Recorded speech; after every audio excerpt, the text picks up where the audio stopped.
চলে আয়।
ওকে,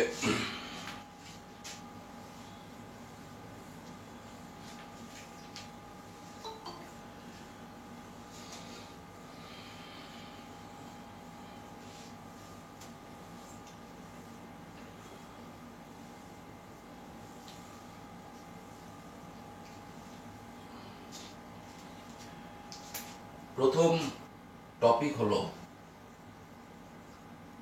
why relativity. এইটা দরকার পড়লো কেন?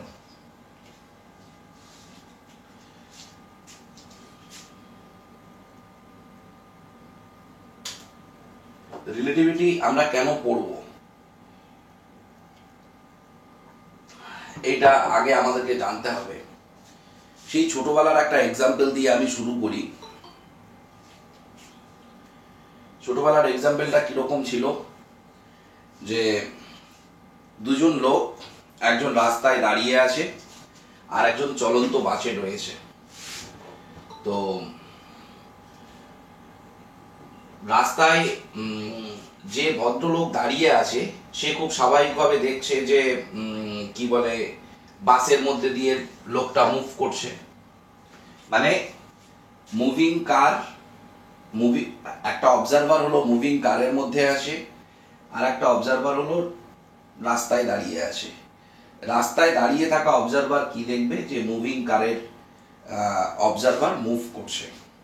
আবার মুভিং কারের অবজারভার কি দেখবে, যে রাস্তায় দাঁড়িয়ে থাকা লোকটা যেন ব্যাকওয়ার্ড ডিরেকশনে মুভ করছে। ছোটবেলায় এই সমস্ত গল্প তোরা শুনেছিস। সো মোট কথা হলো যে রেস্ট অ্যান্ড মোশন, এই ব্যাপারটাই কিন্তু পুরোপুরি relative.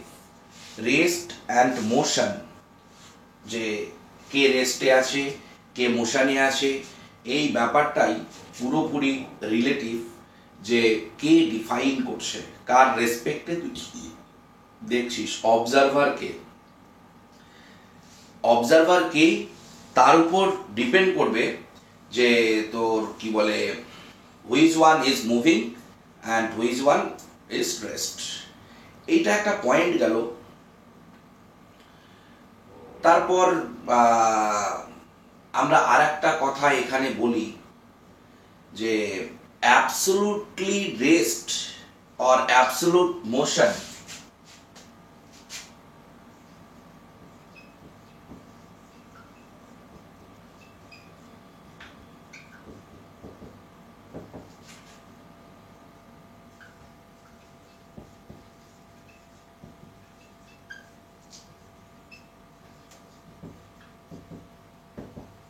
motion does not exist.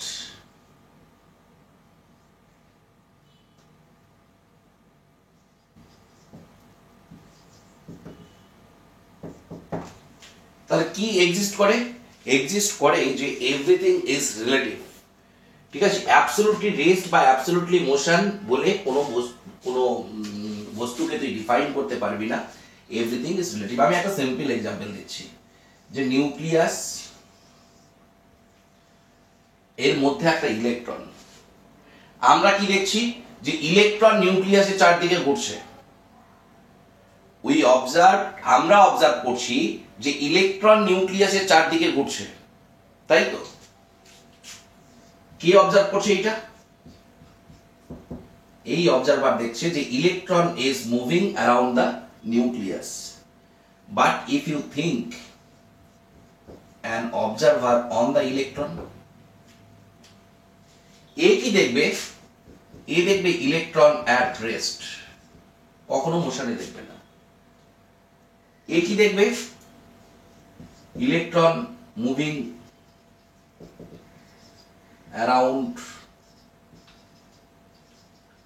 Nucleus. So মোশনে থাকবে আর রেস্টে থাকবে, এটা পুরোপুরি ডিপেন্ড করছে কে অবজার্ভ করছে, অবজারভার কে, তার উপর পুরো জিনিসটা কিন্তু ডিপেন্ড করবে। খুব ছোটবেলা থেকেই তোরা এই ব্যাপারটা সম্পর্কে কনসাস রয়েছিস যে মোশন পুরোপুরি রিলেটিভ, কার রেসপেক্টে আমরা দেখছি তার উপর ডিপেন্ড করবে, মানে অবজারভারকে সে ডিসাইড করবে যে মোশনে আছে না রেস্টে আছে। So the term I noted যে অ্যাবসলিউটলি রেস্ট আর অ্যাবসলিউটলি মোশন বলে কিছু হয় না, অল থিংস আর রিলেটিভ। ঠিক আছে, মানে আমরা বলতে পারি না যে এটা অ্যাবসলিউটলি রেস্টে আছে, আমরা বলতে পারি না এটা অ্যাবসলিউটলি মোশনে আছে, মানে এই টার্মটার কোনো এক্সিস্টেন্স নেই।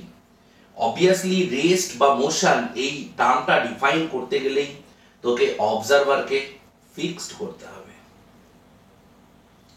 ঠিক আছে, যে কার রেসপেক্টে তুই ডিফাইন করছিস, who will decide? Observer will decide whether the particle is in rest or motion.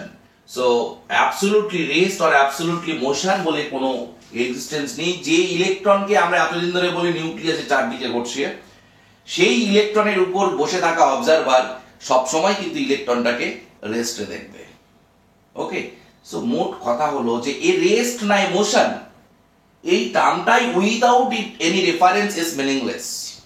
যে কথাটা আমি বলি তোদেরকে যে অ্যাবসলিউটলি গুড আর ব্যাড বলে কিছু হয় না, আমি বলতে পারি না যে ব্যানার্জি খুব ভালো ছেলে, ঠিক আছে, এই কথাটাই মিনিংলেস। আমি বলতে পারি যে কি বলে ব্যানার্জি এক্স এর রেসপেক্টে ভালো, ঠিক আছে, সেই ব্যানার্জিকে আমি খারাপ বানিয়ে দিতে পারি। আমি কি বলে ধর তুষার আরো বেশি ভালো, মানে তুষারের গুডনেস ধর ব্যানার্জির গুডনেসের থেকে 100 টাইমস গ্রেটার, ঠিক আছে, তাহলে কি বলবো আমি যে তুষারের রেসপেক্টে ব্যানার্জি কিন্তু খারাপ। সো ভালো খারাপ আমরা বলি স্টুডেন্টটা খুব ভালো, অমুক তমুক হাবি যাবি 7-17, এই কথাগুলো জাস্ট বেসলেস, মিনিংলেস, আনলেস একটা রেফারেন্স ডিফাইন না করা পর্যন্ত। মানে উইদাউট এনি রেফারেন্স তুই এটাকে কিন্তু কখনো কনক্লুড করতে পারবি না যে এ ভালো না খারাপ। সো যে কোনো জিনিস আমরা বলি এ পড়াশোনায় খুব ভালো, এ খুব ভালো অঙ্ক পারে, ব্লা ব্লা ব্লা, বা এই বলি যে এই মেয়েটা দেখতে খুব ভালো, এই ছেলেটা দেখতে খুব ভালো, এই ব্যাপারটার কোনো এক্সিস্টেন্সই নেই। ঠিক আছে, যে মেয়েটাকে তুই ভালো বলছিস বা যে ছেলেটাকে তুই ভালো বলছিস, আমি তার রেসপেক্টে একটা অতি ভালো ছেলে বা মেয়ের রেসপেক্টে কি বলে তাকে খারাপ বানিয়ে দিতে পারি। বোঝা গেল? সুতরাং গুড ব্যাড এই ব্যাপারগুলো, কে ভালো কে খারাপ অমুক তমুক হাবি যাবি আমরা আরবিট্রারিলি বলে দিই, বাট এই কথাটাই কিন্তু মিনিংলেস। সবচাইতে খারাপটাকেও আমি তোকে ভালো বানিয়ে দিতে পারি, আবার সবচাইতে ভালোটাকেও আমি খারাপ বানিয়ে দিতে পারি, কারণ সবচাইতে খারাপ বস্তুটার রেসপেক্টে আরো যদি খারাপতম কিছু যদি কনসিডার করিস, তার রেসপেক্টে কিন্তু সে ভালো হবে। বুঝে গেল? সো এই টার্মগুলো অ্যাবসলিউটলি গুড ব্যাড, এই টার্মগুলোর কিন্তু কোনো এক্সিস্টেন্স নেই। এই পুরো ব্যাপারটাই রিলেটিভ, যে কার রেসপেক্টে তুই দেখছিস তার উপর ডিপেন্ড করবে যে ভালো খারাপ মোশানে আছে না রেস্টে আছে এই বস্তুটা। সো আমার এখানে পয়েন্ট ছিল যে আমরা রিলেটিভিটি কেন পড়ব। কারণ 1 নম্বর পয়েন্ট যদি তোকে বলতে হয় যে আমরা ক্লিয়ারলি এখানে বুঝতে পারছি যে without any reference without any reference আমরা কিন্তু কোনো কিছুকে ডিফাইন করতে পারি না, এতদিন পর্যন্ত পারিনি, আজও পারবো না, ইন ফিউচারও পারবো না। যে কোনো টার্মকে ডিফাইন করার জন্য ইউ নিড এ রেফারেন্স। ঠিক আছে, এইটা গেল একটা পোর্শন, যে অ্যাবসলিউটলি রেস্ট আর অ্যাবসলিউটলি মোশন বলে কোনো বস্তুর এক্সিস্টেন্স নেই। নেক্সট হলো নাম্বার 2, যে এইটাকে আমি কনসিডার করলাম ভেলোসিটি স্কেল। ঠিক আছে, ভেলোসিটি স্কেল মানে এইটা v is equal to 0 and obviously it goes to v is equal to infinity। আমার কাছে একটা ভেলোসিটি স্কেল রয়েছে, এর মধ্যে একটা জায়গায় আমি v is equal to c, এইটা হলো তোর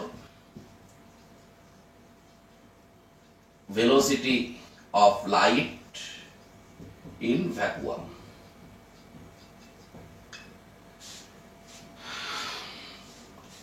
আমরা কি কি পড়েছি? আমরা ক্লাসিক্যাল মেকানিক্স পড়েছি, নিউটনিয়ান মেকানিক্স পড়েছি, ল্যাগ্রাঞ্জিয়ান পড়েছি, হ্যামিল্টনিয়ান পড়েছি, আমরা কোয়ান্টাম মেকানিক্স পড়েছি, তাই তো? আমরা নিউক্লিয়ার ফিজিক্স পড়েছি। ঠিক আছে, আমরা থার্মোডিনামিক্স পড়েছি,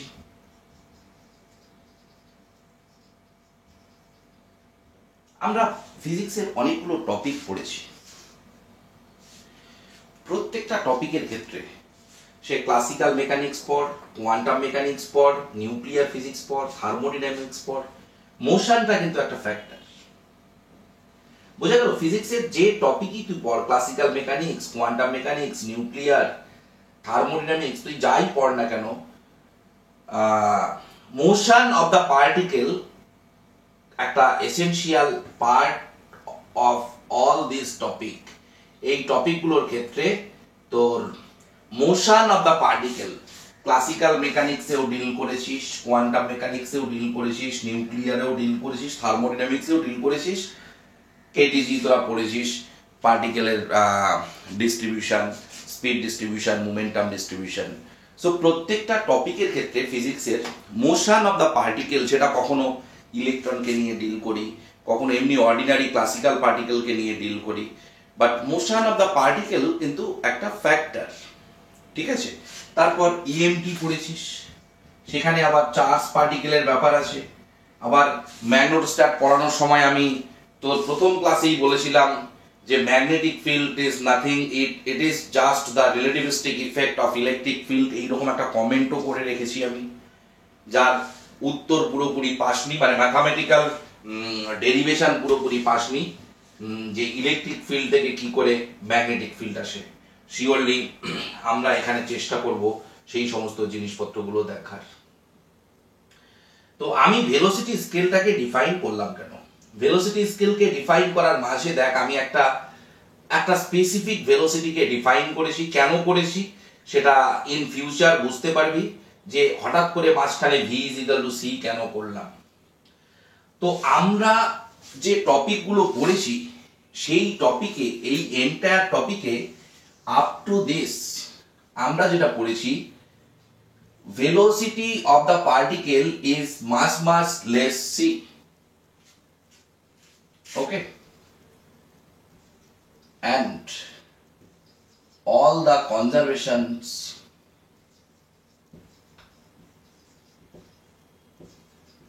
laws must hold। আমরা যে কেসটা করেছি, যে যখনই আমরা যে পার্টিকেল গুলোকে নিয়ে ডিল করেছি, সেখানে ভেলোসিটি অফ দ্য পার্টিকেল, এই যে লাইটের ভেলোসিটি আমি এখানে দেখেছি তার চাইতে অনেক কম। কনজারভেশন ল আমি বারবার করে বলেছি যে নিউক্লিয়ার ফিজিক্সটাতে বাদ দে, নিউক্লিয়ার ফিজিক্সে অনেক রকম কনজারভেশন হয়, বাট বেসিক কনজারভেশন ল বলতে তিনটে কোয়ান্টিটির কনজারভেশনকে আমরা বোঝাই। Linear momentum, angular momentum and energy. এবং আমরা এটা খুব ভালোভাবেই জানি যে প্রত্যেকটা conservation law associate with some symmetry, ঠিক আছে। যেমন হোমোজিনিটি অফ স্পেস ইন্ডিকেশন হলো ট্রান্সলেশন সিমেট্রি, আর লিনিয়ার মোমেন্টাম যেহেতু generator for translation, that's why linear momentum is conserved quantity. So linear momentum conserved is associated with translation symmetry. Angular momentum এটা isotropy of space থেকে আসে rotational সিমেট্রির জন্য। Energy conservation homogeneity of time, homogeneity of time, ঠিক আছে, সেই জায়গা থেকে এইটা আসে। এখানে টাইম ইভলিউশন সিমেট্রিটা আমরা, টাইম রিভার্সাল সিমেট্রিটা আমরা এক্ষেত্রে পাই। ফিজিক্স পড়ার সময় এটা তোকে মাথায় রাখতে হবে যে তোর কোনো অধিকার নেই কনজারভেশন লয়ের ভায়োলেশন করার। কনজারভেশন ল ভায়োলেট করা মানে নতুন কিছু তৈরি হওয়া বা ধ্বংস হওয়া, এরকম একটা ব্যাপার স্যাপার চলে আসে। সো যে টপিকই পড়, যে ব্রাঞ্চই থাক, কনজারভেশন লকে কিন্তু তোকে মেনটেন করতে হবে। বাট প্রবলেমটা হলো যে ভি মাস লেস সিতে all the conservation law must hold. আমরা দেখতে পাই, আমরা দেখতে পাবো যে ভি যখন সি এর সাথে comparable,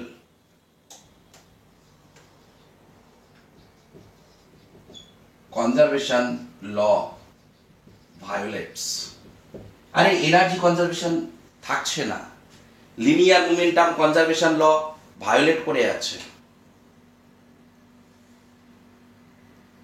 okay, and obviously conservation law violate করে, কনজারভেশন ল কিন্তু ভায়োলেট করবে না। এখানে conservation law does not hold লেখাটা বেটার,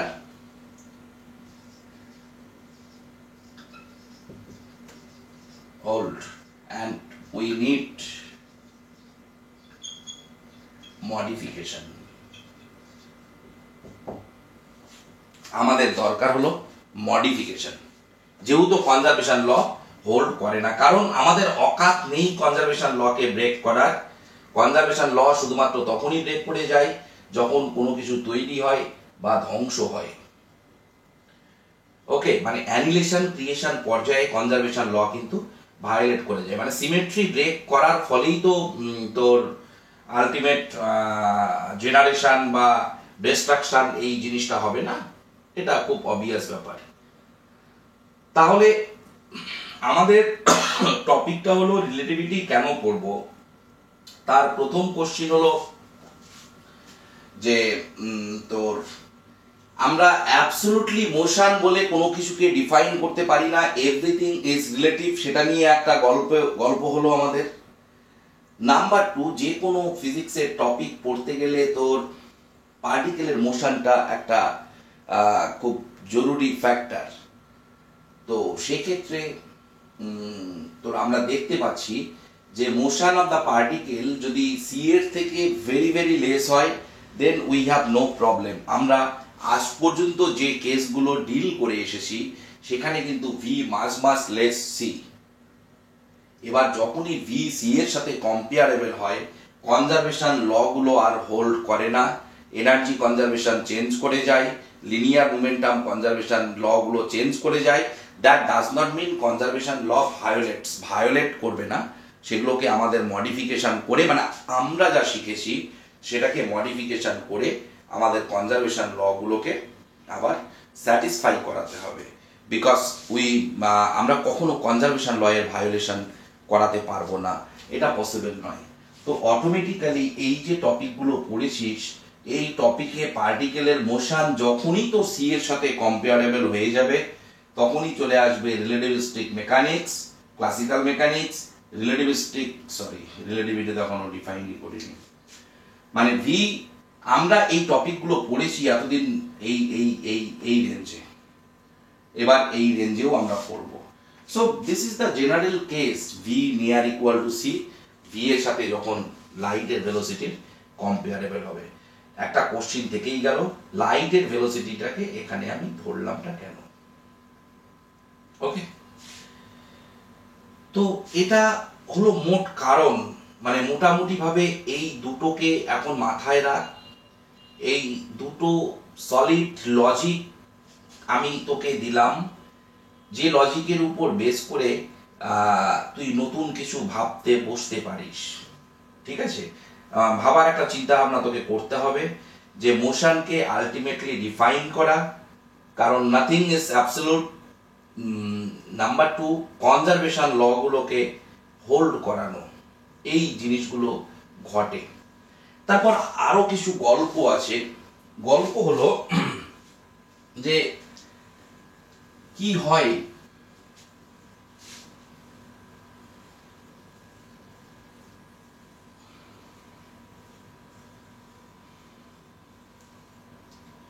তোরা সিএমবিআর এর নাম শুনেছিস,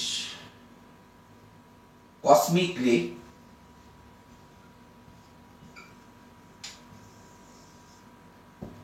কসমিক রে থেকে কিছু পার্টিকেল জেনারেট হয়, কসমিক রে থেকে কিছু পার্টিকেল জেনারেট হয়।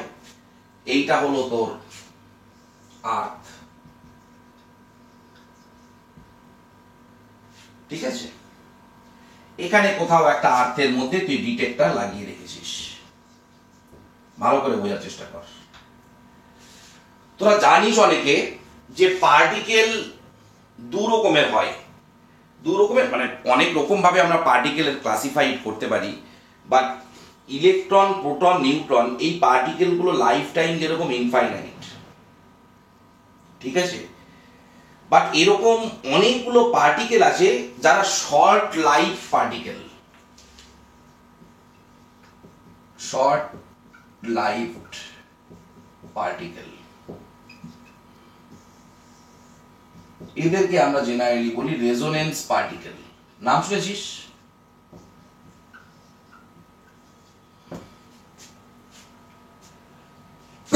কসমিক রে শাওয়ার থেকে আর্থ সারফেস, এই ডিস্টেন্সটা ধর এইচ, যেখানে পার্টিকেল তৈরি হচ্ছে কসমিক রে থেকে আর্থ সারফেসের হাইট হলো মানে ডিস্টেন্স হলো এইচ। এবার শর্ট লাইফ পার্টিকেল একটা ধর কোনো মেশনিক পার্টিকেলই কনসিডার করলাম, সব শর্ট লাইফ পার্টিকেল যাদের লাইফ টাইম খুব কম। তো এইরকম আমরা কিছু এক্সাম্পল দেখতে পাই, যে ধর তোর পার্টিকেলের ভেলোসিটি তোর নন, velocity of particle is equal to v। ঠিক আছে, লাইফ টাইমটা আমি ধরলাম টাউ। ঠিক আছে, ভেলোসিটি অফ দ্য পার্টিকেল হলো ভি, আমি লাইফ টাইম ধরে নিলাম টাউ। তাহলে খুব স্বাভাবিকভাবে এখানে you may expect V tau must be greater or equal H.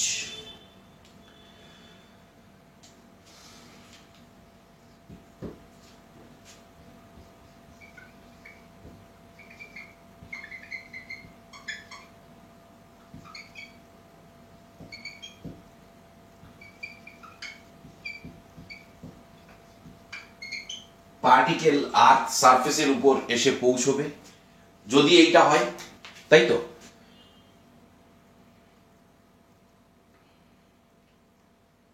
আমার কোশ্চেনটা বুঝতে পেরেছিস?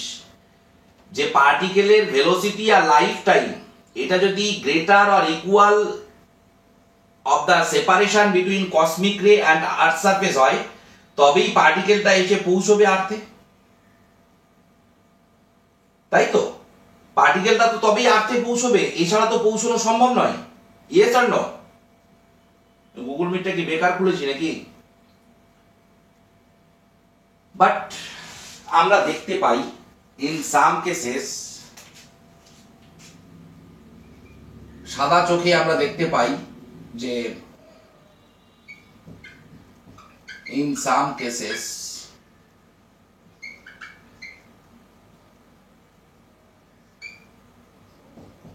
v tau less than h, but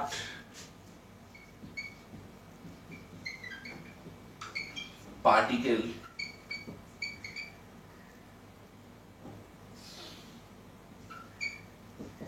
on the detector.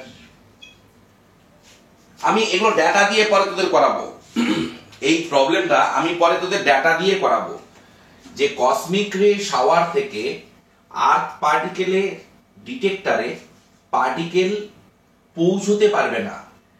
কোন বেসিসে পৌঁছতে পারবে না? According to the life time of the particle and velocity of the particle. You know the separation between cosmic ray and earth surface. You know the velocity of the particle. You know the lifetime of the particle. Lifetime মানে ওই টাইমের পর পার্টিকেলটাই আর থাকবে না।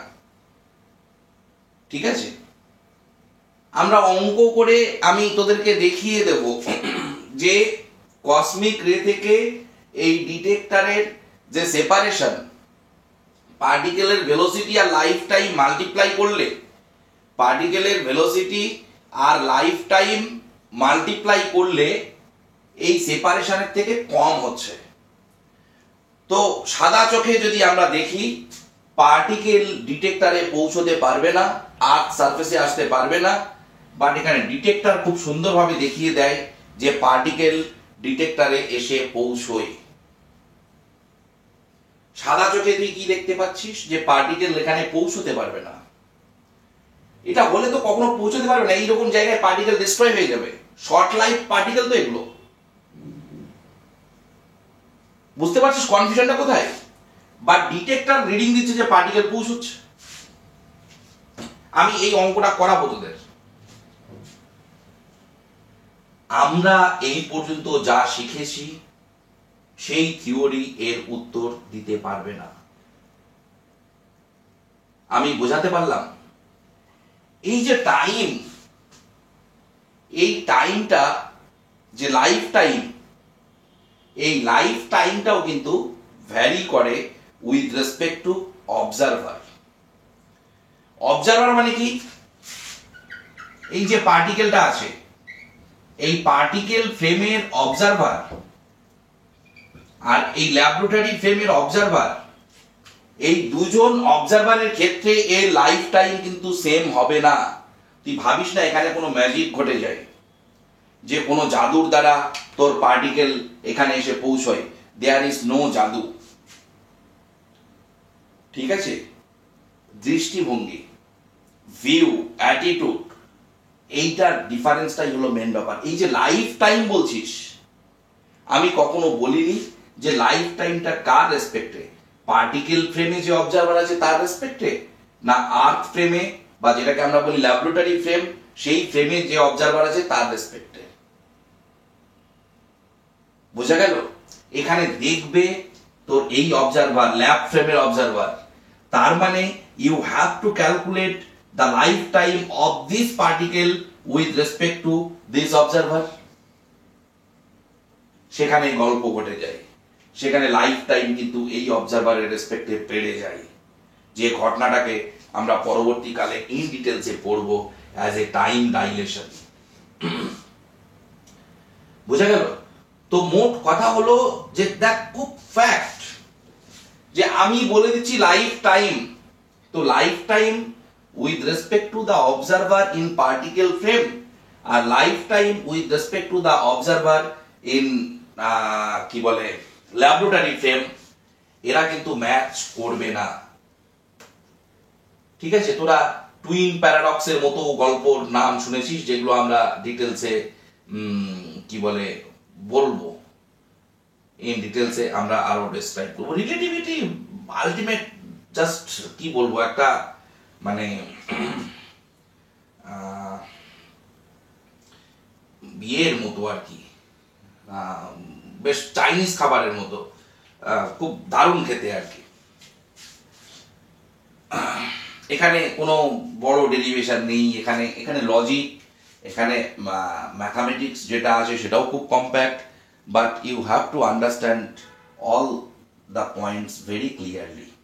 মানে আমি তোকে এটাই বোঝাতে চাইছি এতক্ষণ ধরে যে সিলেবাসে আছে তার জন্য রিলেটিভিটি পড়ছি, না আমাদের কোনো রিকোয়ারমেন্ট আছে।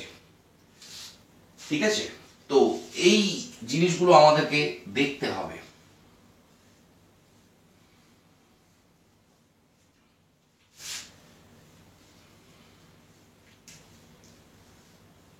I think we got some solid points for the study of relativity. Relativity study করার জন্য আমরা কিছু সলিড পয়েন্ট পেয়ে গেছি আমি আশা করছি।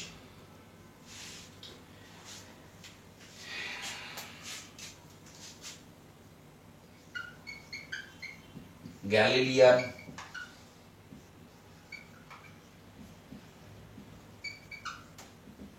ট্রান্সফরমেশন, এটাকে সামটাইমস গ্যালিলিয়ান রিলেটিভিটি বলেও অনেকে মেনশন করে। ওকে, গ্যালিলিয়ান ট্রান্সফরমেশনে দুটো ফ্রেম এক্স এক্স প্রাইম, এটার নাম এস, ভি ভেলোসিটিতে মুভ করছে, ভি নট টি, অরিজিন দুটো কোইনসাইড করে আছে, ছিল টি ইজিক্যাল টু জিরোতে। তাহলে কোনো একটা দুজন অবজারভার ভদ্রতার খাতিরে আমি দেখিয়ে দেব, এই একটা পয়েন্ট যার পজিশন এর রেসপেক্টে X prime with respect to this X. Galilean transformation মানেই তোর ইনার্শিয়াল ফ্রেম, ইউনো এখানে V not is constant.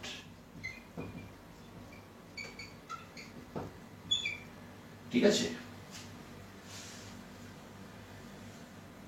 V not is constant মানে we are talking about inertial frame. ঠিক আছে, ভি নট কনস্ট্যান্ট মানেই উই আর টকিং অ্যাবাউট তোর কি বলে ইনার্শিয়াল ফ্রেম। তো এখানে ছোটবেলা থেকেই তোরা জানিস X prime is equal to X minus V not T, Y prime is equal to Y, Z prime is equal to Z, T prime is equal to T. এদেরকে আমরা বলি গ্যালিলিয়ান ট্রান্সফরমেশন ইকুয়েশন। ওকে, এই Galilean ট্রান্সফরমেশনের আন্ডারে আমরা কি জানি, M D two X prime DT square, M D two X DT square, M D two Y prime DT square, M D two Y DT square,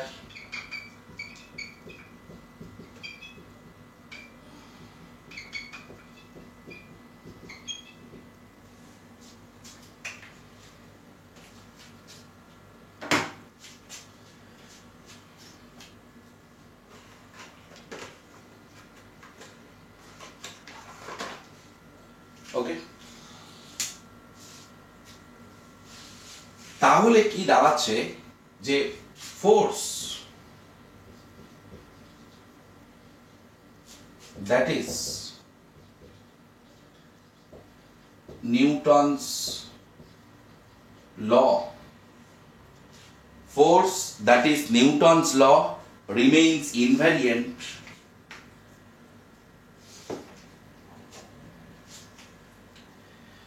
that is force that is Newton's law remains invariant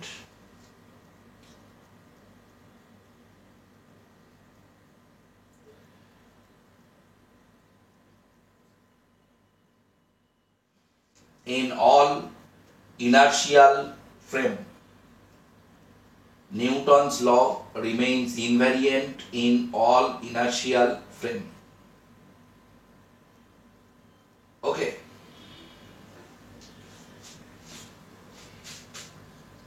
In that time,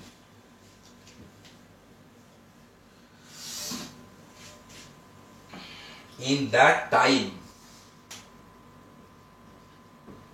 laws of physics মানে laws of mechanics Galileo time এই Galilean transformation এই সমসাময়িক টাইমে মানুষ ফিজিক্সের সূত্র মানেই মেকানিক্সের সূত্রই জানতো ঠিক আছে আবার আমি যদি arbitrary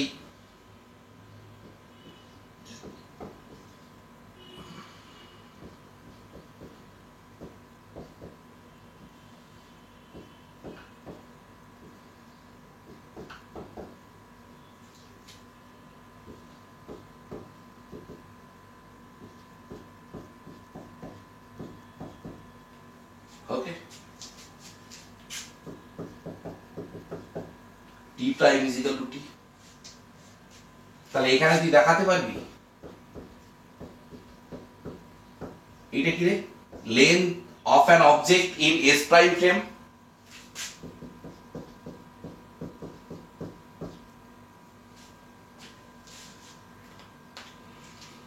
that is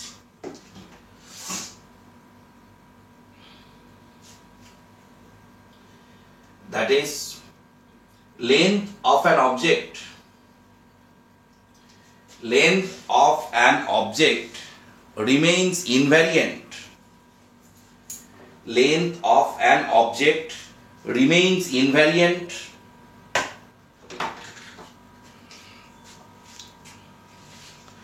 length of an object remains invariant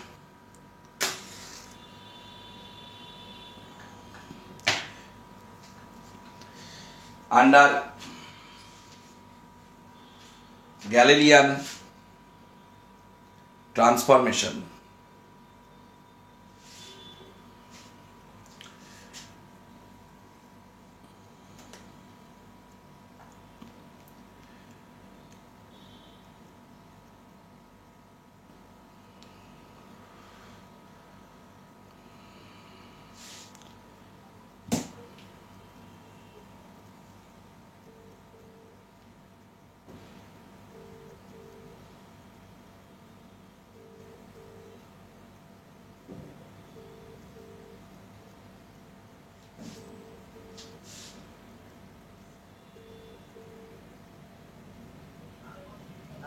এইটা কি তুমি ইচ্ছে করে করো বলো তো এই ফোন করলে ফোনটা ধরো না এটা তো খুবই বাজে ব্যাপার শ্যামলদা না তোমাকে খেয়াল রাখতে হবে কোথায় কি হচ্ছে আমি মানে গল্প করার জন্য তোমাকে ফোন করি না কালকে গাড়ি অ্যাক্সিডেন্ট করেছি এখানে তাড়াতাড়ি আসো এই কলেজ স্ট্রিটে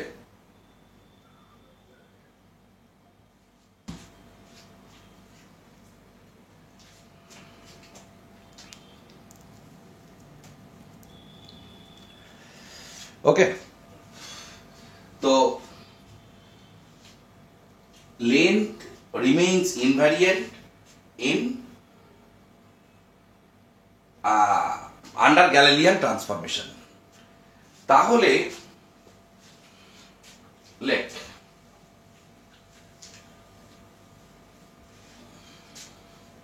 number 1 laws of physics that is laws of mechanics তখনকার দিনে laws of physics বলতে মানুষ laws of mechanics ই বুঝতো laws of physics that is laws of mechanics remains invariant under Galilean transformation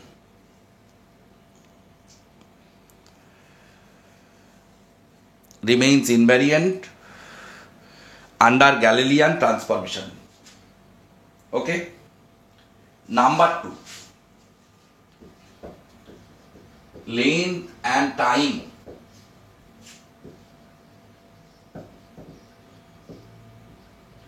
are independently invariant under GT. GT means আমাদের মোদিজির GST আবার ভাবিস না কেউ, Galilean transformation, short name of Galilean transformation. তাহলে Galilean রিলেটিভিটির বক্তব্য কি? যে laws of physics according to Galileo, laws of physics মানি laws of mechanics remains invariant under Galilean transformation. Number two কি? লেন্থ আর time independently invariant under Galilean transformation. এই ছিল গ্যালিলিয়ান রিলেটিভিটির মূল বক্তব্য।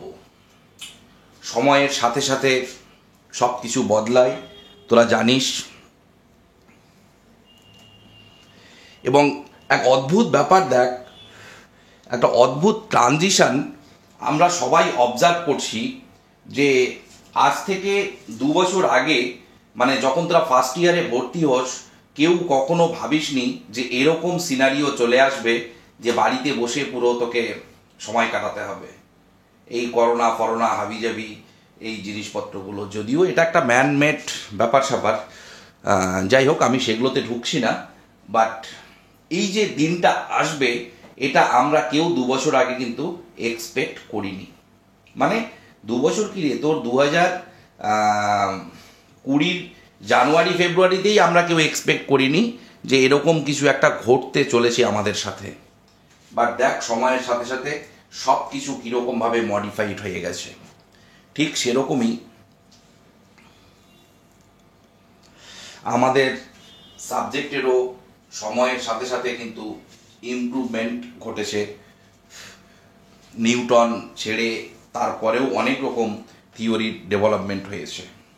মানে নিউটন যেদিন ওই গাছ থেকে আপেল পড়া দেখেছে, তারপর থেকে আজকের দিন পর্যন্ত প্রতিনিয়ত কিন্তু আমাদের টপিক আপডেটেড হয়ে যাচ্ছে, নতুন থিওরি জেনারেট হচ্ছে, নতুনভাবে আমরা ইনফরমেশন গেদার করার চেষ্টা করছি আর কি। এবং এটা আজীবন ধরে চলতে থাকবে, ঠিক আছে? যেমন আজ থেকে 10 বছর আগেই এই স্ট্যান্ডার্ড মডেলের তোর থিওরিটিক্যাল যে প্রেডিকশন, সেটা নিয়েও আমরা অনেক রকম 10-12 বছর আগে আমরা সংশয়ে ছিলাম যে আদৌ কি ঘটবে। সার্ন কিন্তু হিগস বোসন পার্টিকেলকে ডিটেক্ট করে দেখিয়ে দিল যে স্ট্যান্ডার্ড মডেল পারফেক্টলি ওকে, ঠিক আছে? তো এই রকম ঘটনা কিন্তু ঘটবে, প্রতিনিয়ত ঘটবে। আমি কালকে না পরশুদিন একটা ঘটনা শুনলাম, মানে খুব সারপ্রাইজড আর কি। সেটা হলো মিদনাপুরের একজন ডাক্তারবাবু পুরো এন্টায়ার করোনা টাইমে উইদাউট এনি মাস্ক, ঠিক আছে, করোনা ভাইরাসের নাকি ট্রিটমেন্ট উনি করে যাচ্ছেন। এবং উনার কাছে নাকি সাকসেস রেটও 100%। মানে খুব সারপ্রাইজ লাগলো গল্পটা, কতটা সত্যি কতটা কি, মানে কতটা সাইন্টিফিক, এটা জানার আগ্রহ রইল। সুযোগ সুবিধে পেলে আমি অবশ্যই এটা আরো ভালোভাবে জানার চেষ্টা করব যে এটা কি করে সম্ভব। উনার বক্তব্য খুব সিম্পল, যে ভাইরাসই উনি আলাদা করে করোনা ভাইরাসের টেস্ট করান না, উনি ভাইরাসের ট্রিটমেন্ট করান। তো খুব অবাক ব্যাপার, যদি সত্যি উনি সাকসেসফুলি এটা করতে পারেন তাহলে মানে এটা একটা খুব বড় ব্যাপার আর কি আমাদের জন্য হবে। নিঃসন্দেহে উনি ডাক্তার মানুষ, উনারও কিছু লজিক রয়েছে যে এত কেয়ারফুলি উনি কিভাবে সবকিছু হ্যান্ডেল করছেন। তো যাই হোক, সময়ের সাথে সাথে কিন্তু সবকিছু ডেভেলপমেন্ট হচ্ছে। আমি একটা জিনিস তোদেরকে আজকে বলছি, এটা হোল লাইফ তোদের কাজে লাগবে। সেটা হলো, মানে এটা আমার মত, আমার ম্যাক্সওয়েলের নাম তোরা সবাই শুনেছিস, ঠিক আছে?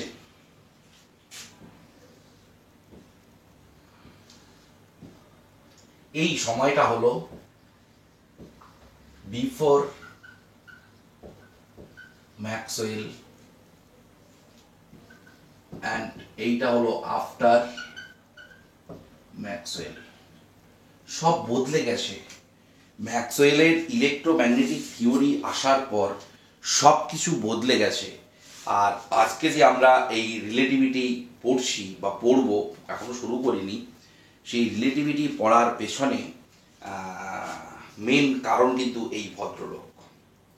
ঠিক আছে, তো ম্যাক্সওয়েল সম্পর্কে একটু আধটু তোরা জানিস, ইন্ট্রোডাক্টরি পার্ট তোরা সেমিস্টারের স্টুডেন্টরা খানিকটা পড়েছিস, যারা পার্ট 3-তে আছিস তারা অলরেডি ম্যাক্সওয়েল নিয়ে অনেক কিছুই ডিসকাশন হয়েছে, কিভাবে ইলেকট্রোম্যাগনেটিক থিওরি তৈরি হয়।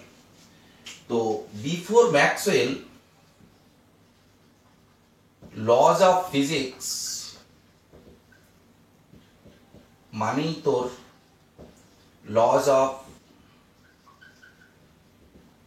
mechanics. After Maxwell, laws of physics money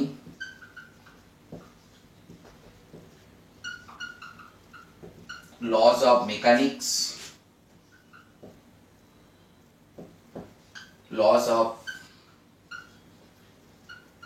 electrodynamics. ঠিক আছে, ল বদলেছে এবং এখনো পর্যন্ত লজ অফ ফিজিক্স বলতে আমরা তোর laws of mechanics plus laws of ইলেকট্রোডাইনামিক্সে জানি আজ পর্যন্ত, টিল ডেট। এর পরে কি হবে আমরা কেউই জানি না। ঠিক আছে, হয়তো আরো কিছু অ্যাড হবে, কারণ গ্র্যান্ড ইউনিফিকেশন থিওরি তো আমাদের একটা আলটিমেট গোল। সেখানে তোর কি বলে 4টে ইন্টারাকশনের মধ্যে আমরা গ্র্যাভিটেশনালটাকে যদি বাদ দিয়ে দিই, বাকি 3টে ইন্টারাকশনকে ইউনিফাইড করার একটা প্রচেষ্টা কিন্তু আমাদের চলছে, মানে জারি আছে এখনো, হয়তো কোনোদিন হয়ে যাবে। তো সেক্ষেত্রে হয়তো আরো কিছু নতুন কিছু তুই পাবি। বাট ম্যাক্সওয়েলটা হলো আমাদের এই সাবজেক্টের ক্ষেত্রে একটা টার্নিং পয়েন্ট। বিফোর ম্যাক্সওয়েল সমস্ত পিকচার কিন্তু আলাদা ছিল, সিম্পলিফাইড ছিল। আফটার ম্যাক্সওয়েল পিকচার কিন্তু বদলে গেছে, আমরা আরো বেশি বেশি ইনফরমেশন কিন্তু পাচ্ছি।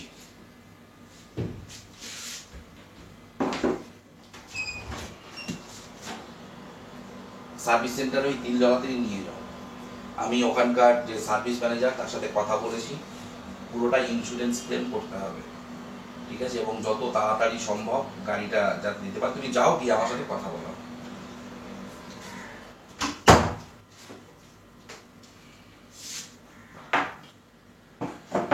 ওকে, তো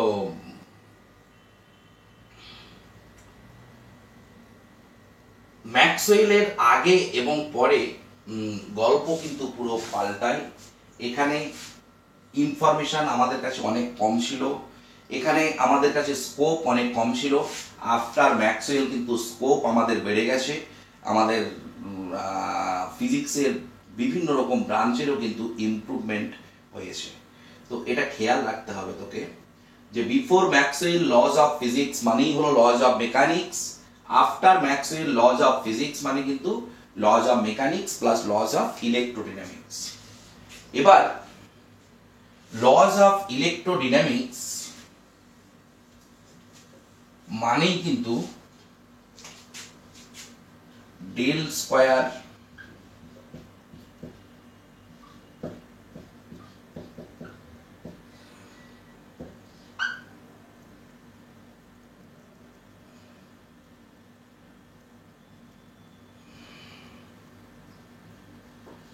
ই বি যা খুশি ধর না কেন, ইয়ে ধর,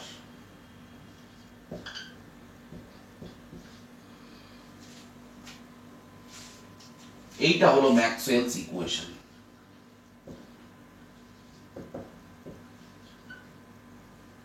ঠিক আছে, এইটা হলো ম্যাক্সওয়েলস ইকুয়েশন। এটা তোরা অনেকে জানিস, ম্যাক্সওয়েলস ইকুয়েশন মানে ওয়েভ ইকুয়েশন। দু রকমের ইকুয়েশন হয়, একটা হলো ফিল্ড ইকুয়েশন, একটা ওয়েভ ইকুয়েশন। ফাই ভেক্টর তোর ই ভেক্টরকেও রিপ্রেজেন্ট করতে পারে, ফাই ভেক্টর তোর কি বলে একেও রিপ্রেজেন্ট করতে পারে, বি ভেক্টরকেও রিপ্রেজেন্ট করতে পারে। হোয়াট এভার যা আসবে সেটাই হবে। ইয়েস,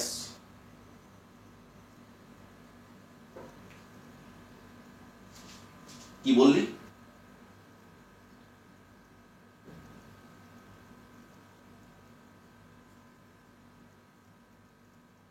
কি কিছু বলছিস রে? না না স্যার, ওটাই বলছিলাম যে বি ভেক্টর এ ভেক্টরকে রিপ্রেজেন্ট করতে পারবে।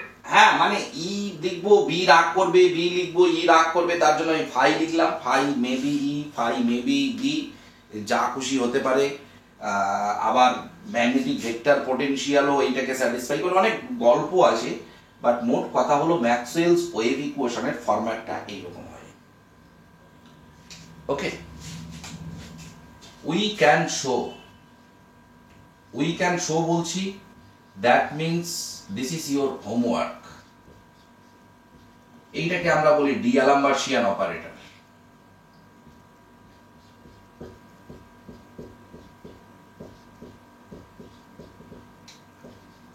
is not invariant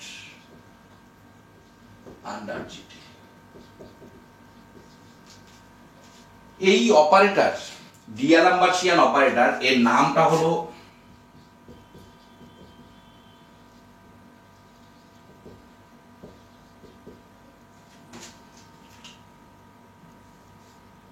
আরে গাড়ি ফাড়ি অ্যাক্সিডেন্ট করেছে, একটু রাখুন তো, পরে কথা বলছি কালকে রাত্রে। ডিঅ্যালাম্বার্সিয়ান অপারেটর, এইটাকে আমরা বলছি d'Alembertian operator. Del square minus 1/c² del 2 del t² is not invariant under GT. ঠিক আছে, এটা হোমওয়ার্ক থাকবে, এটা প্রমাণ করবি। That is laws of electrodynamics. That is laws of electrodynamics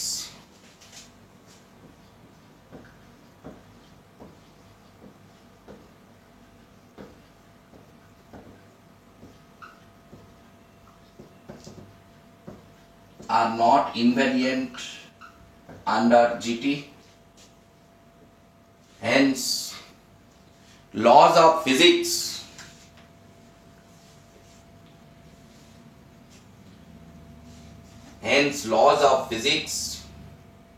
is not invariant under GT. তাহলে গ্যালিলিয়ান ট্রান্সফরমেশনের আন্ডারে laws of mechanics invariant, but laws of electrodynamics are not invariant under Galilean transformation. যে ট্রান্সফরমেশনে বলা হয়েছিল তো laws of mechanics remains invariant, যে ট্রান্সফরমেশনে বলা হয়েছিল যে length and time are independently invariant quantity. তো এই ট্রান্সফরমেশনের আন্ডারে কিন্তু লজ অফ ফিজিক্সকে আমরা ধরে রাখতে পারছি না, শুধুমাত্র মেকানিক্সের ল ইনভ্যারিয়েন্ট হচ্ছে, but laws of electrodynamics are not invariant. এটা সত্যিই একটা চিন্তার বিষয় হয়ে আমাদের কাছে দাঁড়িয়েছিল। তাহলে গ্যালিলিয়ান ট্রান্সফরমেশন দিয়ে যদি কাজ না হয় after Maxwell, then which transformation will we use? Galilean transformation দিয়ে যদি আমাদের কাজ না হয় তাহলে আমরা কি ট্রান্সফরমেশন ইউজ করব যার আন্ডারে লজ অফ ফিজিক্স মানে laws of mechanics plus laws of electrodynamics both remains invariant. So এটা একটা কোশ্চেনের মুখে কিন্তু দাঁড়িয়ে গেল। ওকে, তো একটা জিজ্ঞাসা চিহ্ন, একটা জায়গা পেলি, মানে এখান থেকে আমাদের কনক্লুশন এটাই যে we need some transformation equation under which both laws of mechanics and laws of electrodynamics, that means laws of physics, remains invariant. আমাদেরকে এমন কিছু ট্রান্সফরমেশন ইকুয়েশন পেতে হবে যার আন্ডারে লজ অফ ফিজিক্স ইনভ্যারিয়েন্ট থাকবে। সো এই একটা জায়গায় বা এই একটা কনক্লুসিভ পয়েন্টে কিন্তু আমরা পৌঁছলাম। ওকে, এইটা একটা সাইড গেল। আমি আর একটা প্যারালাল সাইড বলি, যেটা ওয়ান কাইন্ড অফ গল্প।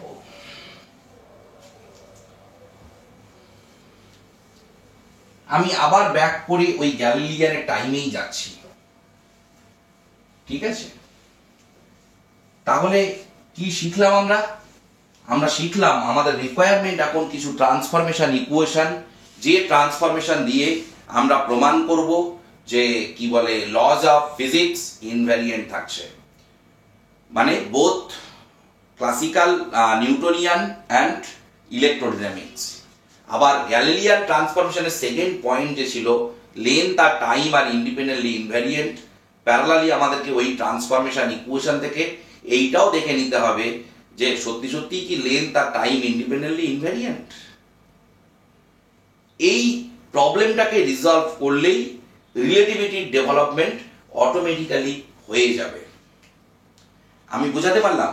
যে প্রবলেমে এনে তোদেরকে আমি দাঁড় করিয়ে দিলাম, সেই প্রবলেমটা যদি আমি রিজলভ করি, আমি যদি এমন কিছু ট্রান্সফরমেশন ইকুয়েশনের হেল্প নিই যার আন্ডারে laws of physics remains invariant থাকছে, আমি দেখিয়ে দিতে পারি, তাহলে সেই ট্রান্সফরমেশনের সাহায্যে আমি পরের জিনিসটাও দেখতে পারবো যে লেন্থ আর টাইম ইন্ডিপেন্ডেন্টলি ইনভ্যারিয়েন্ট থাকছে কিনা।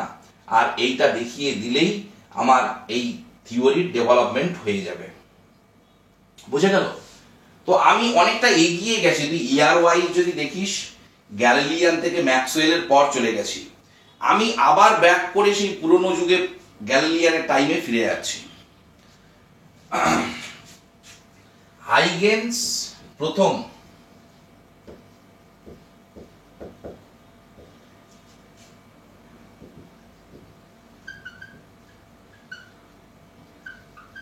introduced wave theory of light. Huygens প্রথম এই কনসেপ্ট দিয়েছিল যে লাইট একটা ওয়েভ, ঠিক আছে? তো হাইগেন্সের এই থিওরির সত্যতা আমরা কিভাবে প্রমাণ করেছি?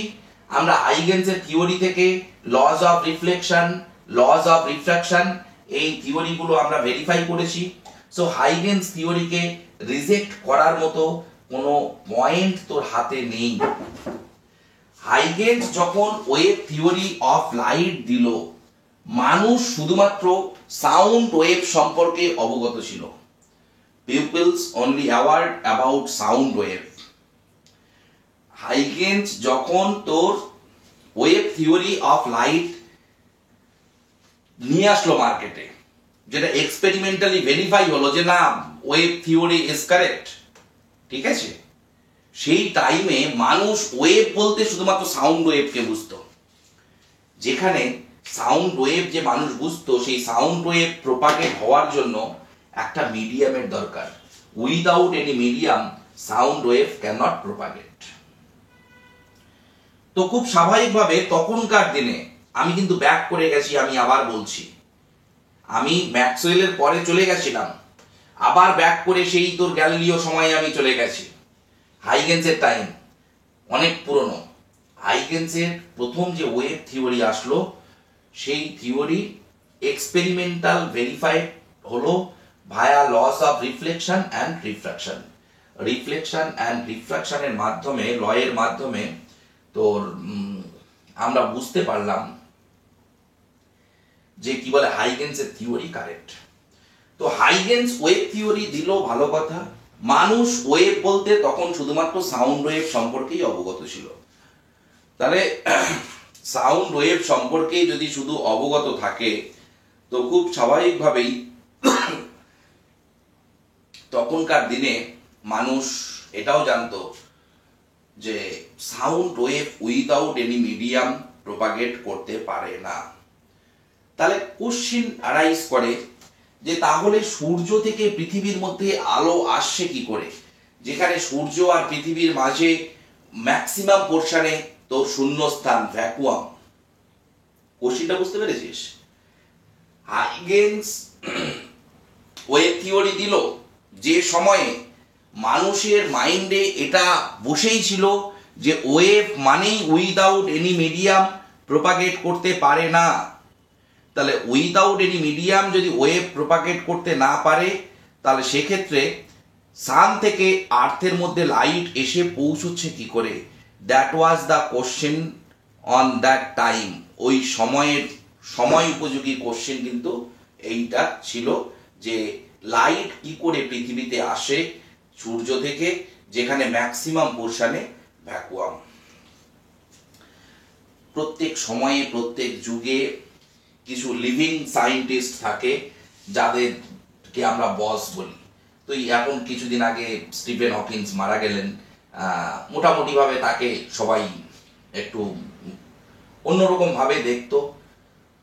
তারপর প্রেজেন্ট টাইমে কিছু লোকজন আসেন যাদের কথা মানে পুরো পৃথিবীর লোকজন শুনবে। কিছু বললে ধর অশোক সেন কিছু একটা দাবি করছেন, মানুষ মানবে কিন্তু সেটা, বিকজ সেই প্রোফাইলটা উনি বা সেই ক্রেডেনশিয়ালটা উনি কিন্তু তৈরি করেছেন।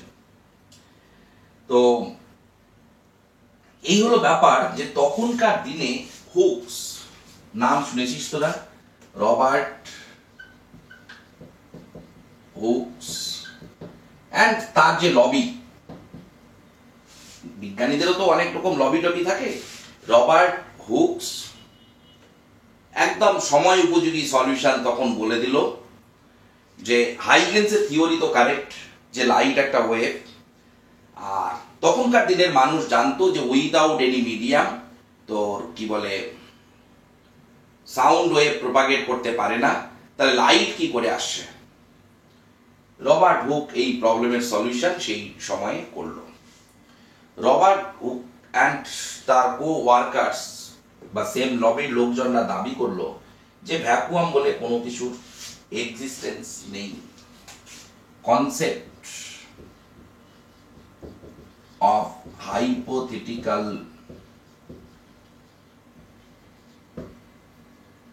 Ether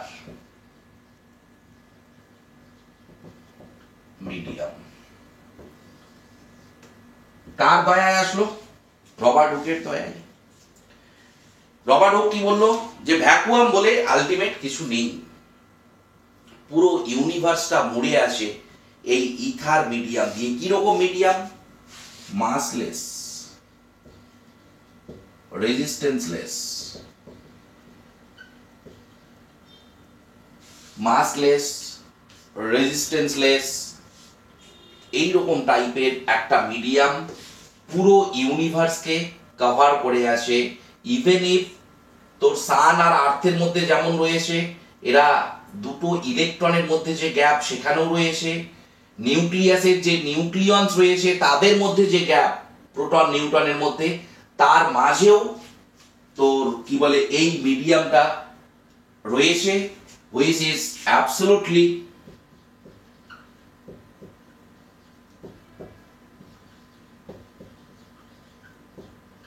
rest.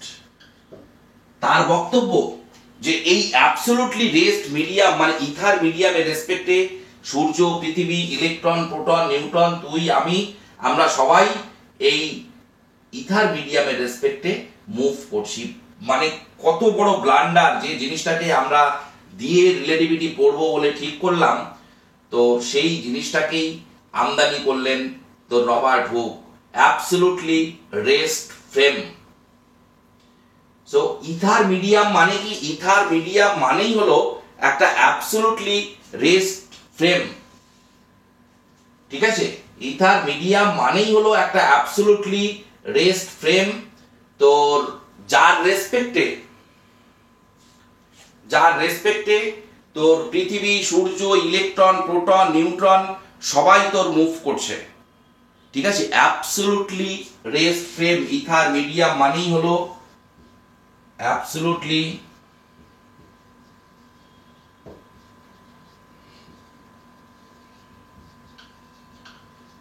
Rest frame. ঠিক আছে, ইথার মিডিয়াম মানেই হলো অ্যাবসলিউটলি রেস্ট ফ্রেমের কনসেপ্টকে আমদানি করলো। মানে অ্যাবসলিউটলি রেস্ট বলে, রেস্ট ফ্রেম বলে ফ্রেম এক্সিস্ট করে যার রেসপেক্টে পৃথিবী, সূর্য, তারা, চন্দ্র যত কিছু আছে, তুই, আমি, ইলেকট্রন, প্রোটন, নিউট্রন সবাই তোর মুভ করছে। তুষার, তুই খাওয়ার পর ভাবিস নাকি যে কি বলে কি খেলি? বলতে পারলাম না তো কোশ্চেনের উত্তর। কনসেন্ট্রেশনটা একটু বাড়া। ঠিক আছে, অ্যাবসলিউটলি রেস্ট ফ্রেম। হ্যালো। দেয়নি এখনো?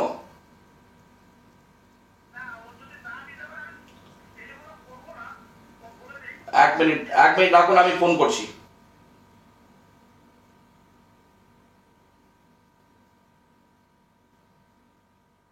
হ্যালো,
আচ্ছা ওই আমার ভাইকে ফোন করে বলো আমার ওই গুগল পেতে তুমি 22,000 টাকা পাঠিয়ে দাও তো।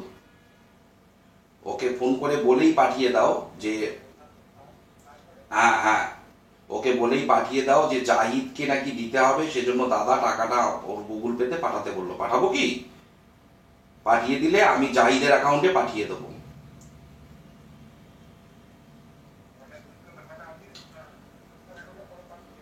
আমার অ্যাকাউন্টে, আমার গুগল পেতে পাঠিয়ে দাও 22,000 টাকা।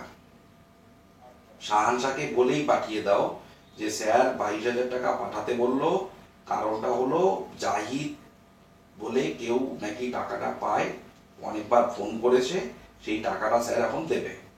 তো আমি কি পাঠাবো? তোমার পারমিশন নিতে বললো। হ্যাঁ, জাহিদ জাহিদ।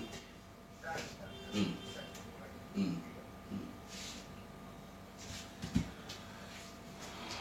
ওকে, তাহলে এই যে ইথার মিডিয়ামের কনসিডার করলো, মানে অ্যাবসলিউটলি রেস্ট ফ্রেম বলে একটা ফ্রেম ইন্ট্রোডিউস করলো তোর কি বলে রবার্ট হুক।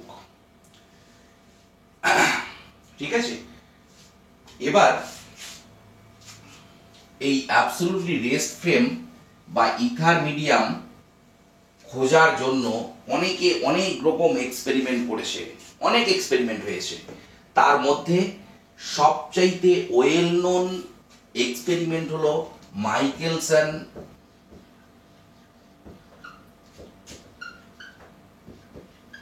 মুরলিস এক্সপেরিমেন্ট। সাইকেলগুলো বোঝার চেষ্টা করবি। অ্যাবসলিউটলি রেস্ট ফ্রেম খোঁজার জন্য অনেক এক্সপেরিমেন্ট হয়েছে, তার মধ্যে ওয়েল নোন এক্সপেরিমেন্ট হলো মাইকেলসন মুরলিস এক্সপেরিমেন্ট। ঠিক আছে, এই এক্সপেরিমেন্ট ভেরিফাই করবে বা কনক্লুড করবে যে এরকম অ্যাবসলিউটলি রেস্ট ফ্রেম বলে কোনো ফ্রেমের এক্সিস্টেন্স নেই। অবভিয়াসলি সেটা আমাদের একটা ডিসকাশনের টপিক।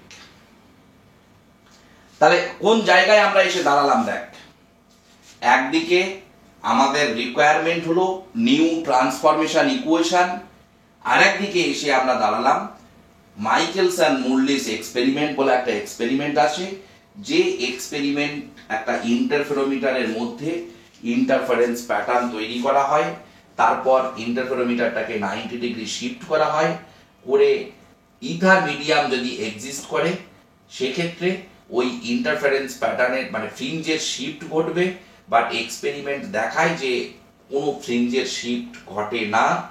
বিভিন্ন ওয়েদারে পৃথিবীর বিভিন্ন প্লেসে experiment, series of experiment perform করেছিলেন এই মাইকেলসন অ্যান্ড মুরলি, করে আলটিমেট তারা কোনো রেজাল্ট পাননি, যেটাকে আমরা বলি মাইকেলসন মুরলিস নাল রেজাল্ট। ঠিক আছে,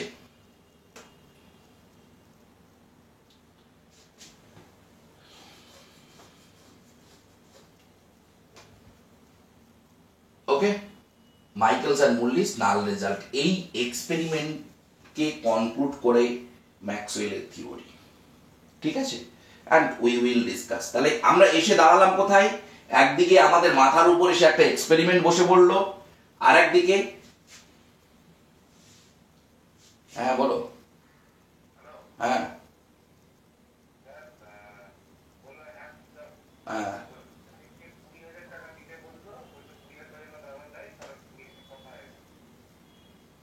ঠিক আছে, তুমি পাঠিয়ে দাও।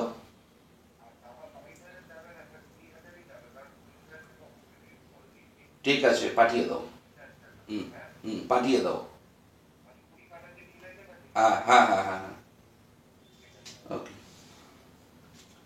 তো আমাদের নেক্সট ক্লাস হলো মাইকেলসন মুরলিস এক্সপেরিমেন্ট একদিকে, কালকে টুমরো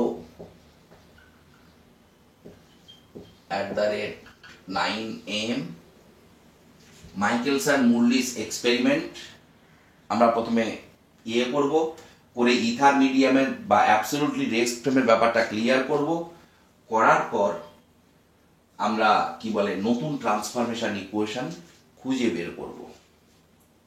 তোরা একটা জিনিস খেয়াল করে দেখ, এখনো কিন্তু আইনস্টাইন এই থিওরির যে ডেভেলপমেন্ট করেছে তার এন্ট্রি কিন্তু এখনো হয়নি, মানে পুরো সিনেমার প্লটে এখনো হিরো এসে ঢোকেনি। ঠিক আছে, এখন চলছে সেই অনেক কিছু প্রবলেম চলছে, এখনো হিরো ইন্ট্রোডাকশন কিন্তু বাকি। ঠিক আছে, দেখিস না সিনেমা গুলো যে 2-4 মিনিট 5 মিনিট 7 মিনিট হয়ে যাওয়ার পর হঠাৎ করে হিরোর এন্ট্রান্স। তো এখনো কিন্তু রিলেটিভিটি মানেই তো আইনস্টাইনকে বুঝি আমরা, সেই আইনস্টাইনের এন্ট্রান্স কিন্তু এখনো আসেনি। মানে ভদ্রলোক আসবো করছে, হয়তো কালকের ক্লাসে চলে আসবে। ওকে, কারো কোনো বক্তব্য? তাহলে দুটো ব্রাঞ্চ, একটা হলো একটা এক্সপেরিমেন্টাল পার্টে চলে গেল, আর একটা হলো নিউ ট্রান্সফরমেশন ইকুয়েশন বের করব। আমার প্রথম স্টেপ হবে এই এক্সপেরিমেন্টাল পার্টটাকে ডিসকাস করে তোর এই ইথার মিডিয়ামের ব্যাপারটাকে রিজলভ করা। After that we will search the transformation equation under which lodge of physics তোর ইনভ্যারিয়েন্ট থাকবে। ওকে, এনি ডাউট বল, আমি অফ হয়ে যাব।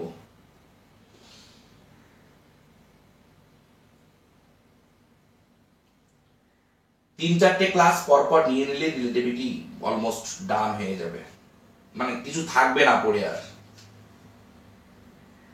Any doubt? ডাউট আছে কারো? তাহলে অফ করছি, টাটা।